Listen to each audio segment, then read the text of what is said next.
Bonjour à tous, c'est l'heure de votre quotidienne Quintet Flash et direction ce lundi l'hippodrome de La Capelle à l'occasion du prix Pêtre du pays de Thiérache.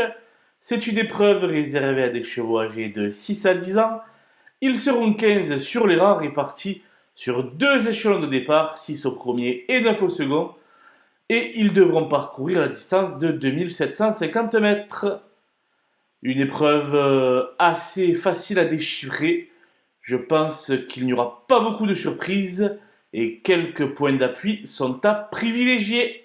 Et on voit ça tout de suite avec mon analyse.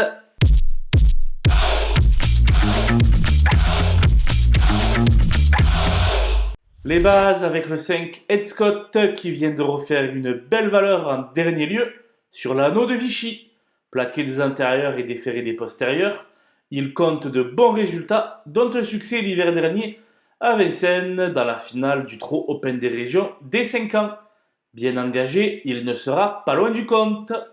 Le 13, Gali du Goutier est une jument très régulière qui découvre de bonnes conditions de course ce lundi. Sa quatrième place début août à Enghien m'avait particulièrement emballé. Elle représente incontestablement la meilleure chance du deuxième échelon. L'As Orbor est en pleine possession de ses moyens à l'heure actuelle. Il s'est imposé sur ce parcours le 24 juin dernier dans un lot inférieur mais dans un très bon chrono. S'entendant parfaitement bien avec Pierre-Yves Verva, il devrait poursuivre sur sa lancée. Les opposants avec le 10 Fuego du Mortier qui s'est imposé par deux fois en fin de printemps à Enghien et au Croisé-la-Roche. Il ne compte qu'un seul échec en 9 essais sur la piste de La Capelle. Incontestablement, sa place est à l'arrivée. Le 3 Flamenco est un sujet qui n'est pas toujours dans les bonnes allures. Cependant, il est capable de réaliser de très belles choses lorsqu'il est décidé, comme l'atteste son succès début juin à Pontchâteau. Sage, il devrait lutter pour les premières places. Le 4 Olivéloise reste sur deux sorties en demi-teinte, mais s'était montré très performante durant le printemps. Son pilote, David Lefebvre, s'en sert très bien, ce qui en fait une sérieuse candidate pour les belles places. Le 12, Gaïa d'Ocagne, reste sur un échec dans l'étape du GNT de Saint-Malo, mais possède des références certaines à ce niveau de compétition. Si elle parvient à prendre les bonnes roues, elle peut s'emparer d'un bon chèque. Mon coup de poker sera le numéro 7, Harvest de Bullière, qui fut tout de même 5e du Critérium des 4 ans 2021. Depuis, il n'évolue plus au même niveau, mais face à une telle opposition, il pourrait bien renaître de ses cendres. La méfiance sera donc de mise. Les outsiders avec le 8 Excellent Day qui vient d'abaisser son record sous la selle. Sa forme ne fait donc aucun doute et sa dernière sortie au sulky à Divonne s'est conclue par une belle 5e place. Cela lui confère une chance de figurer à l'arrivée. Le 9 Hermine Girl n'évolue pas au top de sa forme à l'heure actuelle. Cependant, elle ne peut être totalement négligée dans un tel lot, jugé sur ses meilleures performances.